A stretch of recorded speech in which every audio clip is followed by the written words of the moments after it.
प्रणाम गुरुजी। जी। हम उड़ीसा से आए हैं। हाँ। मेरा नाम मोहन है। हम मेरा स्त्री 5 साल से भागवत कथा सुन रहे थे टीवी में, मोबाइल में। हम इतना ध्यान नहीं दे रहे थे, लेकिन पिछले साल आए थे और हम पिछले साल आए थे तो भागवत कथा यहीं से सुनते सुनते मेरे माइंड में हम मुर्गा मछली का व्यापार कर रहे थे, बिजनेस। अच्छा। हाँ, आपका कथा सुनते सुनते मेरा माइंड में ऐसा आया जो हम बोल नहीं पाते। जी, तो हम बोले कि हम मुर्गा करनी छोड़ेंगे, तब हम गुरुजी के पास जाएंगे। जी। तो 3 महीना हो गया, मेरा बंद हो गया, मैं पहुंचा हूँ। तो आप अब क्या काम करते हैं? मैं वेजिटेबल का दुकान करता हूँ। तो आपका अच्छा चल रहा है? थोड़ा बहुत चल रहा है। तो दाल रोटी चल रही है? हाँ जी।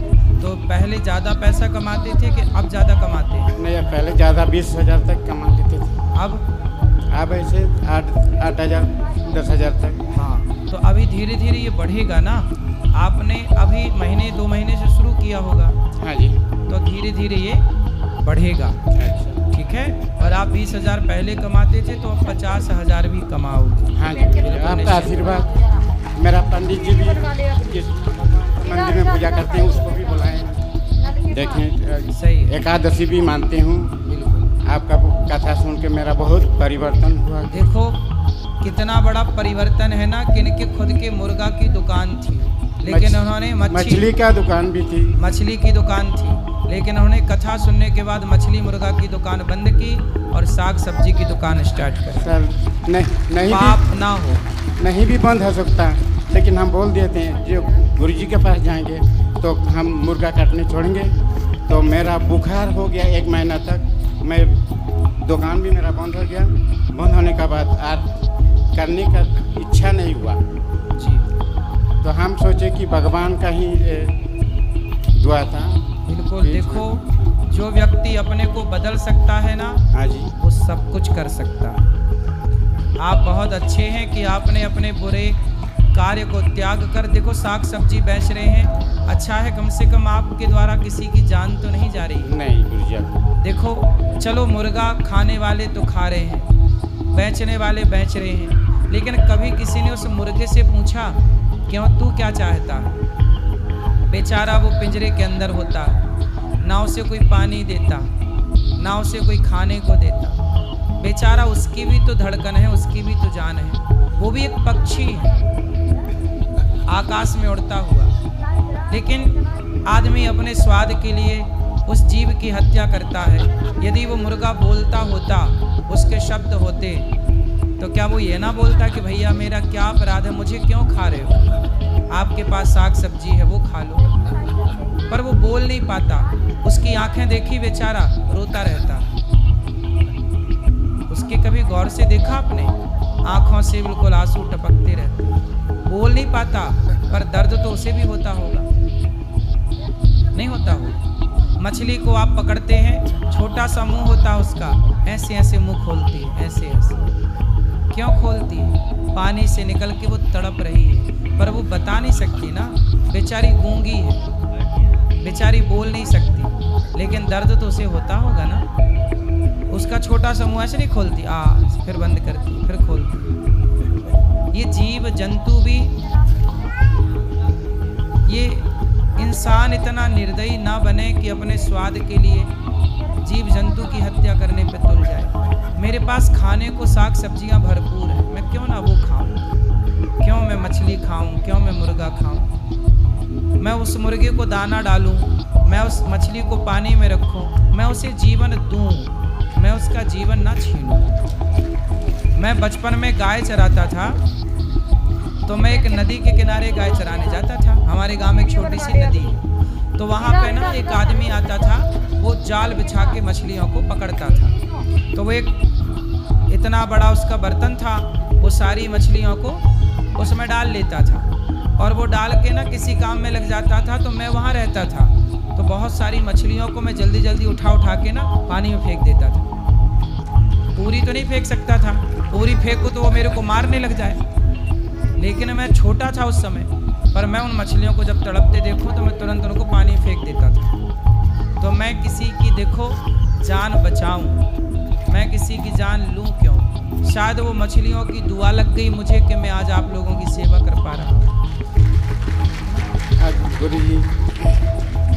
गुरु जी आपका बात एक सुन के मुझे बहुत अच्छा लगा। आप बहुत अच्छे हैं, भगवान आपको खूब सुखी रखे। आपके सुने जो अधर्म का पैसा यहाँ दान में लेना भी नहीं चाहिए, हम सुने तो हमको बहुत ये लगा।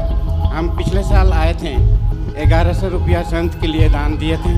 तो आपका बात सुने कि अधर्म का पैसा लेना नहीं चाहिए, तो हमको लगा कि सच बात है। इस बार धर्म का 1 रुपये दो बहुत है, अधर्म का लाखों हमें चाहिए ही नहीं। हाँ, सोच के आए हैं अगले साल दिए, लेकिन इस साल भी मेरा अपना कमाई से 1100 रुपये होने से दे के जाएंगे। वही भगवान आपको खूब सुखी रही। झगड़े की जड़ कितनी? 3। जड़, जोरू और जमीन। झगड़े की जड़ 3। हमेशा झगड़ा 3 कारणों से होता। झगड़े का पहला कारण है जड़। जड़ मतलब मूर्खता। या तो आप मूर्ख हैं इसलिए झगड़ा होगा। कोई मूर्ख आदमी हो ना, वो लड़ता ही रहता, बोलते ही रहता। मूर्ख है ना, इसलिए लोग नहीं कहते रे पागल है, सबसे लड़ रहा है, कोई सार नहीं, बातों में लड़े जा रहा है। तो मूर्खता। झगड़े की जड़ 3। पहला जड़, जड़ मतलब मूर्खता। जोरू, जोरू मतलब झगड़े की जड़ 3। पहला मूर्खता जड़, दूसरा जोरू पत्नी। झगड़ा किसके कारण होता है? स्त्री के कारण। और तीसरा जमीन। झगड़ा का तीसरा कारण है जमीन जायदाद, सोना चांदी बंटवारा। ये झगड़े के कारण। वीडियो बनवा ले अपनी। इधर इधर इधर खड़े हो नल के पास। जो आदमी मूर्ख है वो झगड़ा, जो झगड़ा कर रहा है मतलब वो मूर्ख है। जड़, झगड़ा हो रहा है पत्नी के कारण। पत्नियां समझदार हों तो झगड़ा कभी ना हो। समझदार पत्नियां कहाँ मिलती? बोलो। समझदार पत्नियां संस्कारी माँ बाप के आंगन में ही मिलती। यदि संस्कारी माँ बाप नहीं है तो बेटी उजट होगी। कैसी होगी? उजट।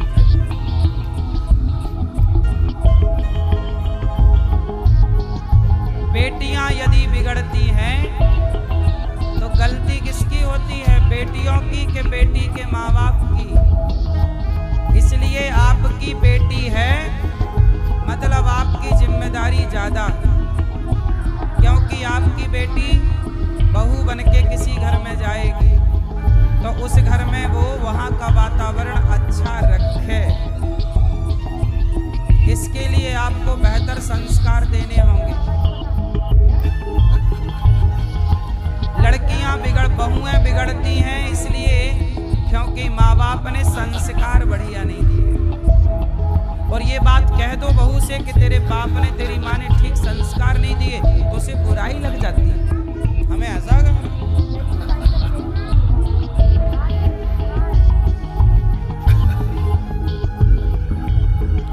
अच्छा ये बताओ, आप लोग अपनी बेटियों को घर में काम धाम कराते हो कि नहीं? बेटियों से क्यों? आप लोग अपनी बेटियों से घर में काम धाम कराते हो कि झूला झुलवाते हो?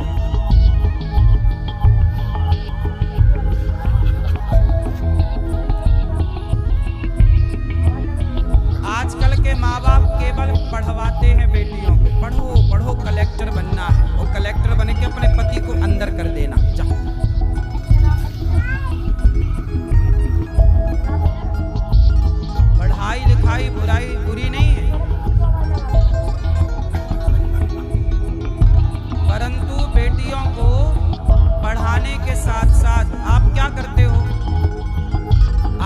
आपकी बेटियों को रोटी बनाना नहीं आता, घर का काम करना नहीं आता। इसका मतलब क्या है? आपने अपनी बेटी को अपाहिज बनाया। अपाहिज क्या बनाया आपने? इधर इधर इधर खड़े हो गए जहाँ नल के पास। देखी तो पढ़ी लिखी बेटियां पैसा कमा सकती हैं, पर 95% पढ़ी लिखी बेटियां पैसा तो कमा सकती हैं, पर घर नहीं चला सकती। पढ़ी लिखी के साथ साथ संस्कार चाहिए। कौन से संस्कार? घर चलाने वाले संस्कार। पढ़ाई लिखाई अलग है। आपकी पढ़ाई जब आपका ब्याह होगा तो जीवन जब विवाह के बाद चलेगा तब पढ़ाई काम नहीं आएगी। क्यों जी बताओ? आप जितने लोग शादी के बाद जीते हो, पढ़ाई काम आती है? पढ़ाई केवल पैसा कमाने के काम की है। पढ़ाई का मतलब क्या? पैसा कमा। लेकिन पैसे से बड़े रिश्ते होते हैं। बताओ, पैसा बड़ा है कि पति बड़ा है? बोलो, पैसा बड़ा कि पति बड़ा? जोर से। पैसे बड़ा कि परिवार बड़ा? पर पढ़े लिखे लोग पैसे को बड़ा मानते हैं, परिवार को बड़ा नहीं मानते। पैसा कमाना अलग है, परिवार चलाना अलग है। जो पढ़ा लिखा है जरूरी नहीं कि वो परिवार चला सके, और जरूरी नहीं कि जो अनपढ़ है, अनपढ़ लोग भी बढ़िया परिवार चला लेते हैं। व्यापार करना, पैसा कमाना बिल्कुल अलग है। आपने अपनी बेटी को क्या सिखाया? पैसा कमाना सिखाया, पांव पे खड़ा कर दिया। अच्छा किया, बिल्कुल बुरा नहीं है। क्या रिश्ते चलाना सिखाया? क्या सीता माता पढ़ी लिखी नहीं थी? पढ़ी लिखी थी, लेकिन पढ़ी लिखी होने से ज्यादा सीता माता एक अच्छी पत्नी है और एक अच्छी माँ है। अब सवाल आपसे, क्या आपकी बेटी एक अच्छी पत्नी बनने के लायक है? एक अच्छी बहू बनने के लायक है? एक अच्छी माँ बनने के लायक है? यदि आपकी बेटी के अंदर एक पत्नी बनने का, एक अच्छी माँ बनने का, एक अच्छा बहू कर्तव्य निभाने का गुण नहीं है, तो उसकी पढ़ाई काम ना आएगी। पढ़ाई से वो पैसा कमाएगी, लेकिन रिश्ते ना चला पाएगी। यदि आप अपनी बेटियों को रिश्तों में देखना चाहते हैं तो शिक्षा के साथ संस्कार देना मत भूलिएगा, वरना वो चला ही ना। अब सोचो, मैं औरों का क्या उदाहरण दूं? वीडियो बनवा ले। बिल गेट्स इधर इधर इधर खड़े हो गए जहाँ बहुत पैसे वाला, पैसा कमाना जानता है, दुनिया का सबसे बड़ा आदमी बिल गेट्स। लेकिन उसकी पत्नी ने 27 साल बाद उसे तलाक दे दिया। व्यापार चलाना आ गया, परिवार चलाना नहीं आया बिल गेट्स को। तो व्यापार चलाना अलग है और परिवार चलाना अलग है। आपकी बेटी पैसा भले कम कमाए पर परिवार चलाए, तब तो वो। आप बताओ, आप कैसी बहू चाहते हो? परिवार चलाने वाली या व्यापार चलाने वाली? बोलो, आपको बहू कैसी चाहिए? जैसी बहू चाहिए वैसी बेटियां बनाओ। वैसी बेटियां बनाओगे तो बहू बढ़िया मिलेगी। अब वैसी बेटियां हैं ही नहीं बाजार में, सब चाइना मॉडल हो गई। अब कम बची हैं अच्छी बेटियां। अब सबको पैसा चाहिए, पैसा। सास किसी को नहीं चाहिए। आजकल तो लड़की का बाप ऐसा घर देखता है सास जहां मर चुकी हो, झंझट ही नहीं सास का। सास किसी को नहीं चाहिए, ससुर नहीं चाहिए, जेठानी का तो बिल्कुल झंझट ही नहीं चाहता आदमी। सिंगल फेस चाहिए, हाँ या ना? इससे परिवार बढ़ेगा? इससे तुम्हारे बच्चे क्या सीखेंगे?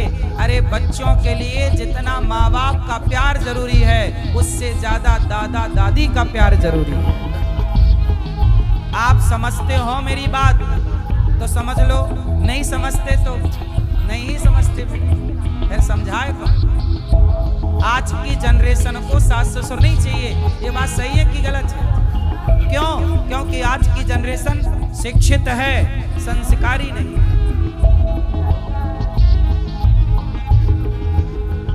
इसलिए परिवार को चलाने वाली बहू चाहिए, परिवार चलाए, संभाल के रखे। झगड़े की जड़ 3, मूर्खता पहली जड़, पहली वजह, स्त्री दूसरी वजह। स्त्री झगड़ा कराए तो महाभारत करा दे।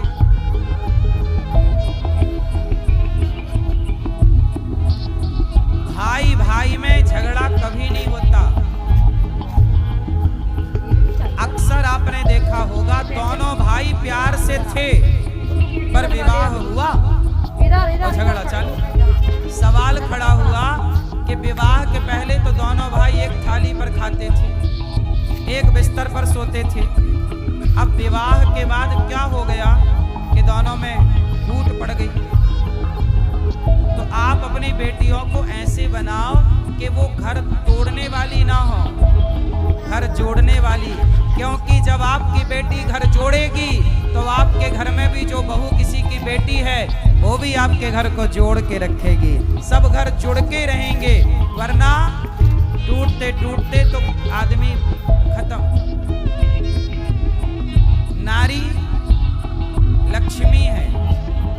एक नारी होती है जिसके पांव पड़ते ही घर में भंडार भर जाता है, और एक नारी ऐसी भी होती है जिसके पांव पड़ते ही सब बर्बाद हो जाता है। ये बात सही है कि गलत है?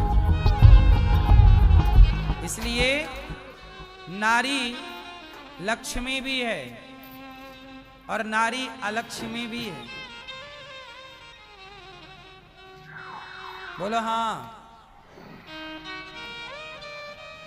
इसलिए नारी का जिनकी आपकी बेटियां हैं, हर बाप को मैं प्रार्थना कर रहा हूं हाथ जोड़कर, हर बेटी के बाप को और हर बेटी की माँ को हाथ जोड़ के प्रार्थना करता हूं, अपनी बेटियों को संस्कार।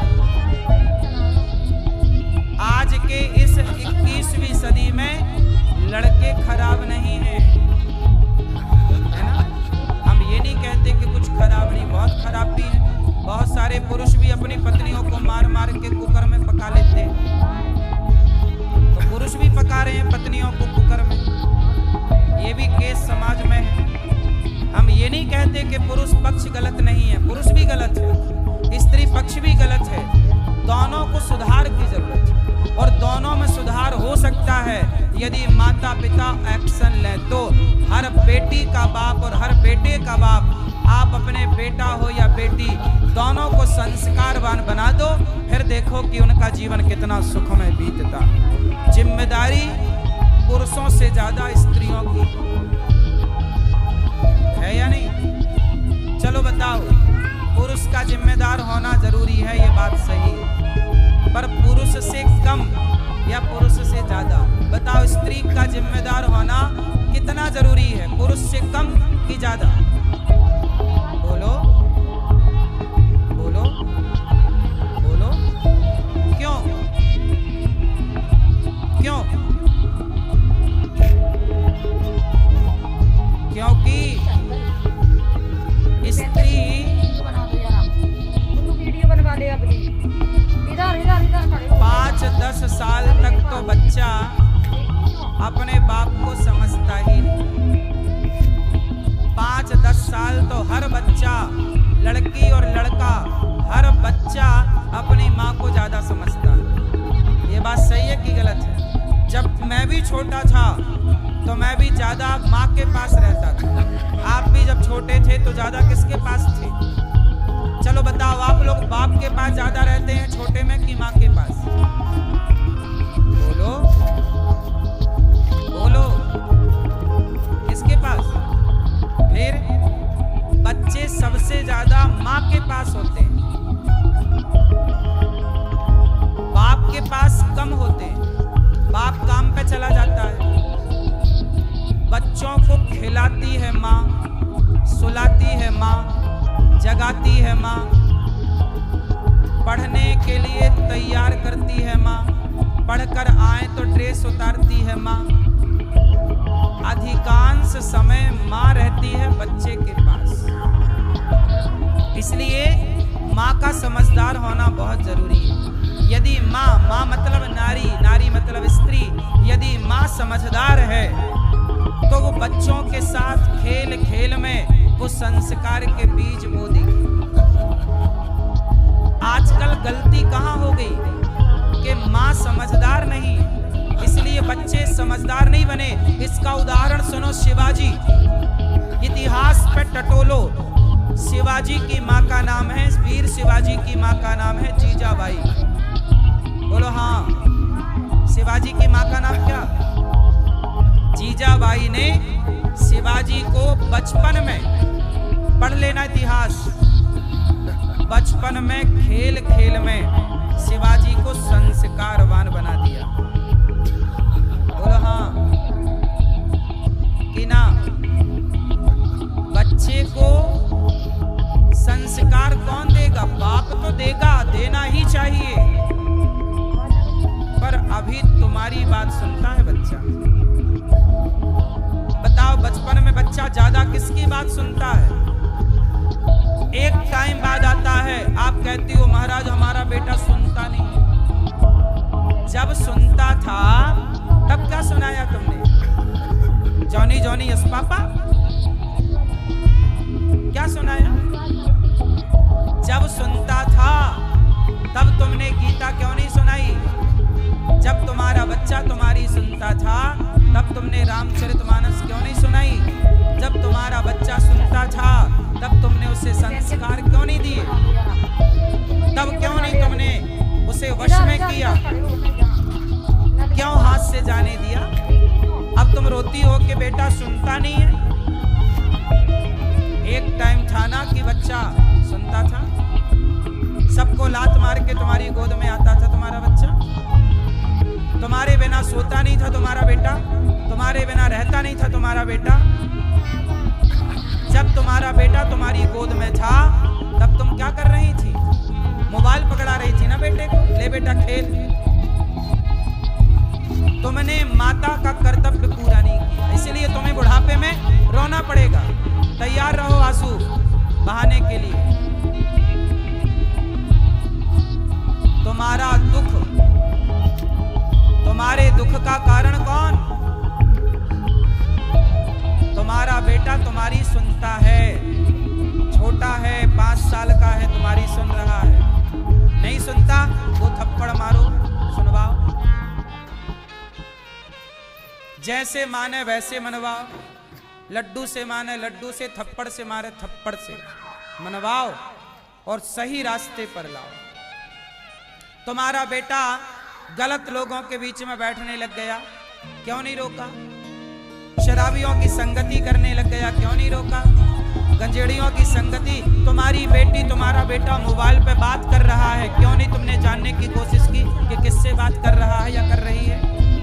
दिन भर मोबाइल चलाती है या चलाता है, तुमने क्यों नहीं मोबाइल की गैलरी चेक की, किससे बात कर रही है? व्हाट्सएप चेक किया, गूगल चेक किया, जो भी उसका इंस्टाग्राम और फेसबुक जो भी है, चेक क्यों नहीं किया? बच्चों के मोबाइल को चेक करना सीखिए, बच्चों की पैंट की जेब में हाथ डालना सीखिए।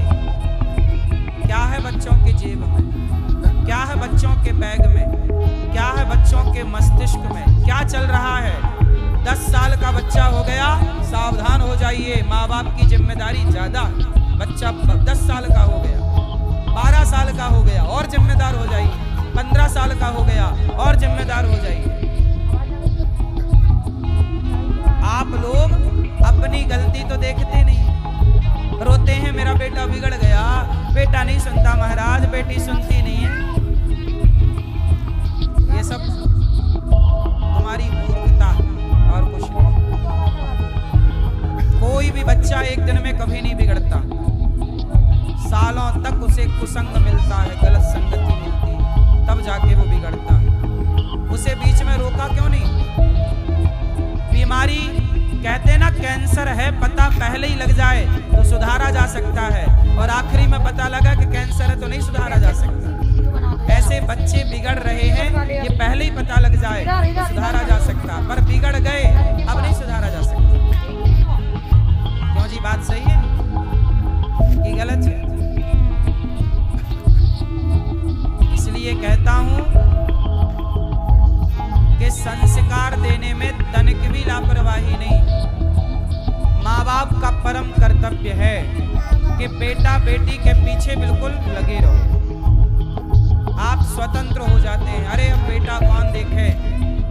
वो जमाना अलग था जब बच्चों के हाथ में मोबाइल नहीं था तो कहीं भी जाएं।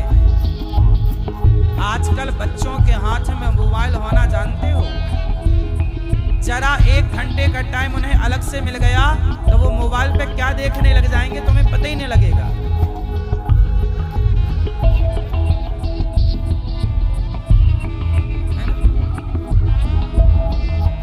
तनिक मौका मिल जाए, उन्हें पता ही नहीं है कि उनके लिए क्या सही है क्या गलत है। आपने तो बस मोबाइल पकड़ा दिया। मोबाइल सबसे बड़ा कुसंग है, सबसे बड़ा सत्संग भी मोबाइल है यदि उसे सही तरीके से यूज करना आ गया तो। और यदि गलत यूज है तो उससे बड़ा कुसंग क्या होगा। आजकल लड़कियों को लड़के कहाँ मिलते हैं? पहले गली में मिलते थे, पहले चौराहे में मिलते थे, पहले स्कूल में मिलते थे। आजकल लड़कियों को लड़के इंस्टाग्राम में मिलते हैं, आजकल लड़कियों को लड़के फेसबुक में मिलते हैं और वहीं से उनका इलू इलू चालू हो जाता। बोलो हाँ कि ना? अब वो जमाना गया जहाँ लड़के चौराहे में मिलते थे, अब वो जमाना गया जहाँ लड़के स्कूल कॉलेज में मिलते थे। अब लड़के कहाँ मिलते हैं? बोलो, फेसबुक इंस्टाग्राम। ये मेरी माँ, तुम्हारी समझ में नहीं आएगा अभी।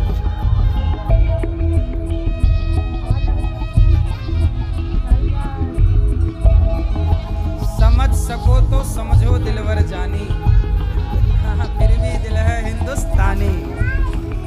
तो समझ सको तो समझो। कहने का तात्पर्य ये है कि महाभारत इसलिए हुआ, झगड़े की जड़ 3, जड़, जोरू और जमीन। पांडवों का झगड़ा किसके लिए हुआ? जमीन के कारण। और नारी भी कारण है। द्रौपदी के बाल पकड़ा दुशासन ने। द्रौपदी ने कहा कि तूने मेरे बाल पकड़े हैं, अब मैं तेरे रक्त से जब तक बाल नहीं धुल लेती मैं अपने बाल नहीं बांधूंगी। द्रौपदी ने कभी अपने बाल नहीं बांधे जब तक दुशासन के रक्त से अपने बालों को धुल नहीं। सोचिए, किसी के बाल पकड़ना भी इतना बड़ा पाप हो सकता है, किसी के कपड़े पकड़ना भी इतना बड़ा पाप हो सकता है, किसी की पत्नी को ऐसी दृष्टि से देखना भी पाप हो सकता है। ये महाभारत सिखाता है। महाभारत हो गया, 5 पांडव जीत गए और 100 कौरव हार गए। अच्छा बताओ, कौरवों का हारना जरूरी था या नहीं? महाभारत क्यों हुआ? पांडवों की जमीन ले ली कौरवों ने। इसलिए आपसे कहता हूं, किसी की जमीन जायदाद मत लेना। जो आपका है उसे अपने पास रखो, जो आपका नहीं है उसे अपने पास न रखो। 1 इंच किसी की जमीन आपकी तरफ आ जाए तो वापस कर दो, मत लेना। जो मेरा है वो मैं रखूंगा, आपका मैं नहीं रखूंगा। जमीन जायदाद, पांडवों की जमीन ले ली। भगवान ने शांति दूत बनकर के कहा कि भैया पांडवों को 5 गांव दे दो। पांडवों को कितना दे दो? बोलो, 5 गांव। क्या बोला दुर्योधन ने? 5 गांव मैं सुई की नौक बराबर नहीं दूंगा। किसने बोला? मैं सुई की नौक बराबर। भगवान ने कहा कि यदि तुम नहीं दोगे ना दुर्योधन तो महाभारत होगा। तुम्हारा नाश हो जाएगा। दुर्योधन बोला लड़ लो। बड़ी गर्मी थी दुर्योधन, बड़ी अकड़ थी पैसे की, पावर की। आदमी पैसा पाके अंधा हो जाता, उसे लगता है कि हम ही भगवान हैं, हमसे बड़ा कोई भगवान। अंधा हो गया दुर्योधन। अंधे का बेटा था तो अंधे का बेटा अंधा तो नहीं था, लेकिन अभिमान ने उसे अंधा कर दिया। जब नाश मनुष्य पर छाता है, पहले विवेक मर जाता है। दुर्योधन ने सुई की नोक बराबर जमीन देने से मना कर दिया। फिर क्या हुआ? महाभारत में क्या हुआ? दोनों पक्षों में लड़ाई हुई और 100 कौरव मारे गए, सारे मारे गए। धृतराष्ट्र रो रहे हैं, मेरे बेटे मारे गए, बेटे मारे गए। धर्मराज युधिष्ठिर राजा बने। अब क्या हुआ? धृतराष्ट्र को रोटियां परोसी गई। भीम भैया ऐसे रोटी फेंक फेंक के देते हैं, बुढ़ा ये ले खा। भीम भैया धृतराष्ट्र को रोटियां ऐसे फेंक के देते हैं। ए बुढ़ा, एक रोटी यहाँ पड़ी, एक रोटी इस तरफ। फिर धृतराष्ट्र अंधे तो थे, रोटी ढूंढते, कहाँ ये, अच्छा ये मिल गई रोटी, एक और कहाँ? भीम यहाँ, अच्छा ये मिल गई। ऐसे रोटी खाते। अच्छा बताओ, भीम भैया रोटी ऐसे फेंक के दे रहे, बुढ़ा लो रोटी लो, लो। जब पास में आते तो दूर फेंक देते भीम भैया। फिर ऐसे जाते धृतराष्ट्र और रोटी उठाते। फिर कहीं साग की कटोरी होती तो साग की कटोरी अलग रखते, ये मिल गई। ऐसे करते। अब मैं आप लोगों से सवाल कर रहा हूं कि बताओ, भीम का व्यवहार इस तरह से धृतराष्ट्र के प्रति सही है कि गलत है? बोलो, गलत है? बोलो। ये भैया बताएंगे चश्मा वाले। भीम भैया का व्यवहार धृतराष्ट्र के प्रति सही है कि गलत है? जोर से। गलत है। आप बता, बोलो बोलो, सही कि गलत? सही।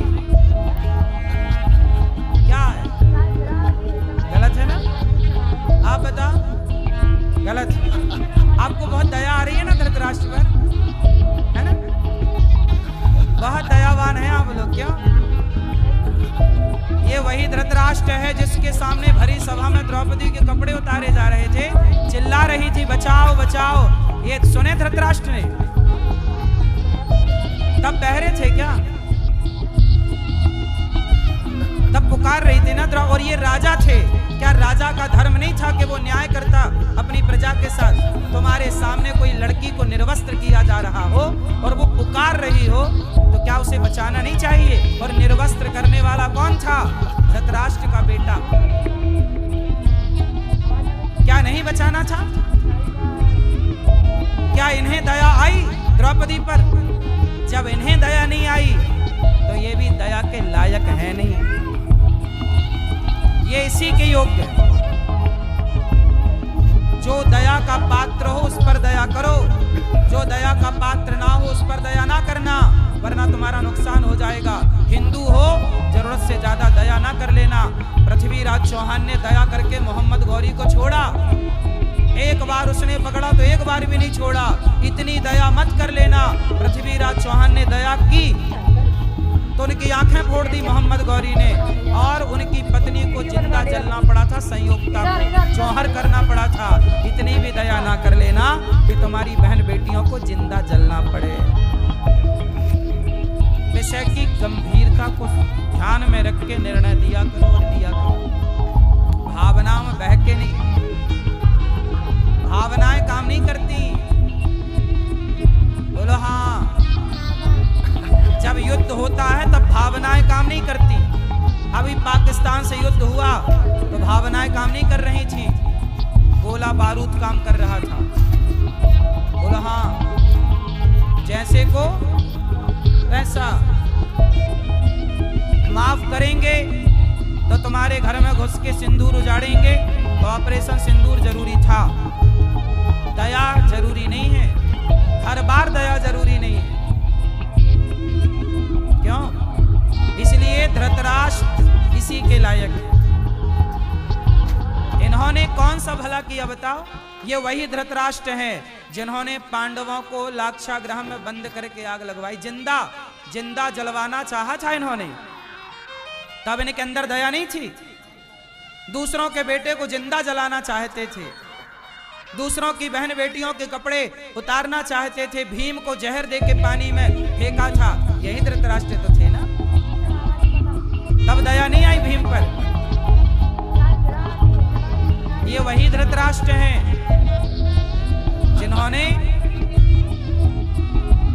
शांति के प्रस्ताव को स्वीकार नहीं किया। भगवान शांति का प्रस्ताव लाए थे, उस समय राजा कौन था? धृतराष्ट्र। क्या भगवान की बात नहीं माननी थी? क्यों नहीं माने? क्यों नहीं दिया पांडवों को 5 गांव? पांडवों का भी हड़प लूं, अपना भी आ जाए। धन्ना सेठ बनना है, बनो। जरूरत से ज्यादा लोभ व्यक्ति का नाश करता है। धृतराष्ट्र को क्या गया था? लोभ, पुत्र का मोह। तुम्हारा बेटा है तो कुछ भी करेगा। फिर इसलिए ये ऐसे ही कुत्तों की तरह टुकड़े खाने के लायक है। ये कथा ये सिखाती है कि किस पर दया करें और किस पर दया।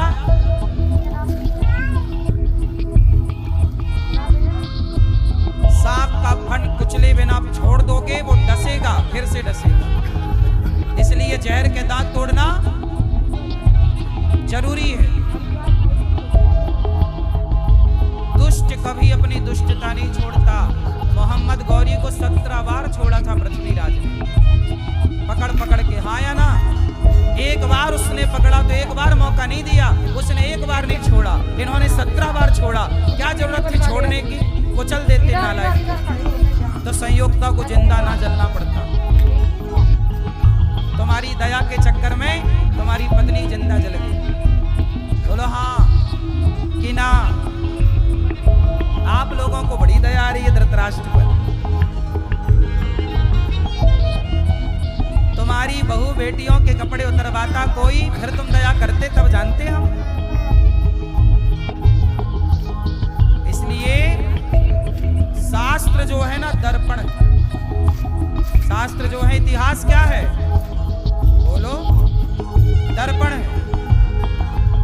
इतिहास दर्पण का काम कर। देखो और सीखो, जो गलतियां हुई वो दोहराई ना जाए।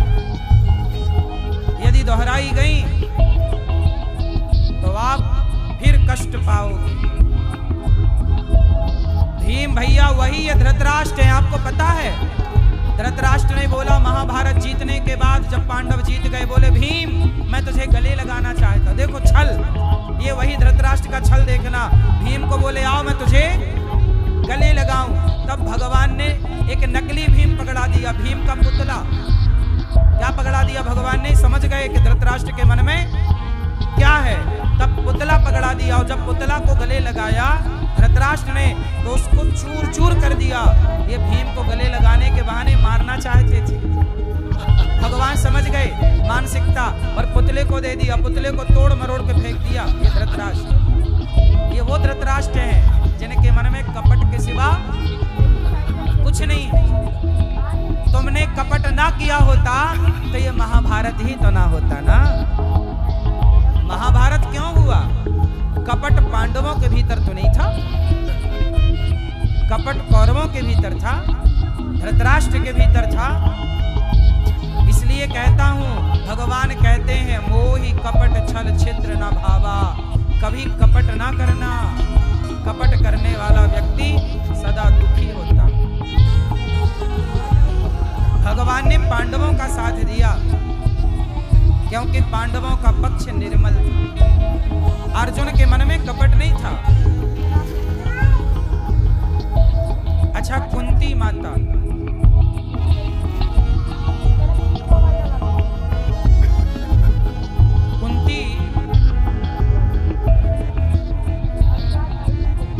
कुंती माता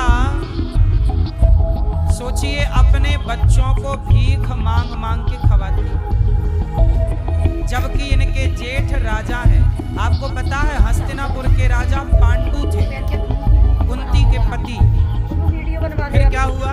पांडु मर गए। तो भाई न्याय क्या कहता है कि पांडु राजा है तो राजा का बेटा ना राजा बनेगा। तो धर्मराज युधिष्ठिर राजा बनने के अधिकारी थे, पर गद्दी खाली थी। उस समय पांडव छोटे थे, तो धृतराष्ट्र जाके बैठ गए। और धृतराष्ट्र बैठे तो सत्ता पर कब्जा कर लिया, जबकि दुर्योधन छोटा है, धर्मराज युधिष्ठिर बड़े हैं, और न्याय ये है कि बड़ा बेटा राजा होगा। तो धर्मराज युधिष्ठिर राजा बनने के लायक थे, तो क्यों नहीं बनाया? ये जुआ खेलने का किसका प्लान था? धृतराष्ट्र ने ही जुआशाला बनवाई। धृतराष्ट्र ने ही पांडवों को चिट्ठी लिखी कि आओ जुआ खेलो। सोचिए, ये वो धृतराष्ट्र हैं जो जुआ खिलवाते हैं और शकुनी के पास पासे हैं। शकुनी के पिता मरे तो उसके बाप की हड्डियों का पासा बनाया शकुनी ने। ये सिद्ध पासा है, पांडवों के पक्ष में नहीं जाएंगे, ये शकुनी के पक्ष में आएंगे। नियम क्या कहता है कि जो जुआ खेलेगा पासे वही फेंकेगा। पर जुआ खेल रहा था कौन? दुर्योधन। और पासे कौन फेंक रहा था? शकुनी। अब ये बताओ कि जब जुआ खेल रहा था दुर्योधन, तो न्याय तो ये कहता है कि पासे भी दुर्योधन को फेंकना था, पर पासे कौन फेंक रहा था? बोलो भाई। मैं क्रिकेट खेलूंगा तो मैं ही तो बॉल फेंकूंगा। अब मैं क्रिकेट खेलूं और बॉल मेरा मामा फेंके, क्या ये सही है? बोलो। तो अधर्म तो शुरू हो गया। छल से इन्होंने जुआ खेल के पांडवों का धन हड़प लिया। छल से पांडवों को 12 साल का वनवास दे दिया। छल से। अब सोचिए कि आपके बेटे को कोई 12 साल के लिए वनवास भेज दे। 12 साल तक बेचारे पांडव जंगल में दर दर की ठोकर खाते रहे। किसके कारण? धृतराष्ट्र के कारण, दुर्योधन के कारण। इसलिए कहता हूं, गलतियां तो देखो होती। भीम भैया रोटियां फेंक फेंक के दे रहे हैं, लो। तब धर्मराज युधिष्ठिर रोकते, भीम क्या कर रहे हो? तुम्हारे बड़े पिता हैं, ऐसा व्यवहार नहीं करना चाहिए। भीम को रोका किसने? धर्मराज ने। ऐसा नहीं करना चाहिए। पर भीम के अंदर गुस्सा तो है ही। ऐसे आदमी पर गुस्सा किसी नहीं आएगी। महाभारत का युद्ध हुआ। द्रौपदी के 5 पुत्रों को अश्वत्थामा ने मार दिया। उत्तरा द्रौपदी के पास ला करके अर्जुन ने खड़ा किया। कृष्ण कृष्ण महाबाहो भक्ता नाम भयंकरा त्वमेको दह्यमाना नाम अपवर्गोसि संसृते। अश्वत्थामा को पकड़कर अर्जुन ने द्रौपदी के सामने खड़ा किया। द्रौपदी, तुम्हारे पुत्र का हत्यारा, जो दंड देना चाहती हो दे दो। द्रौपदी बोली, कैसे? मार देने से मेरे मरे हुए पुत्र जीवित हो जाएंगे? कदापि नहीं। द्रौपदी के अंदर दया कितनी दया है। द्रौपदी के अंदर दया। 5 बेटों को मार दिया अश्वत्थामा ने, और 5 बेटों को मारने वाला अश्वत्थामा सामने खड़ा है। द्रौपदी कहती है, इसे छोड़ दो। दया बहुत जरूरी है। दया बहुत जरूरी है। दया किस पर करनी चाहिए? बोलो। जो दया के योग्य है उस पर दया जरूर करो। जो दया का योग्य ना हो उस पर दया ना करो। भगवान बोले, द्रौपदी इसने तेरे पुत्रों को मारा है। द्रौपदी बोली, इसे मार देने से मेरे पुत्र जीवित तो ना होंगे। इसकी माँ भी रोएगी। जब रोएगी तो भला मैं सुखी कैसे रह सकती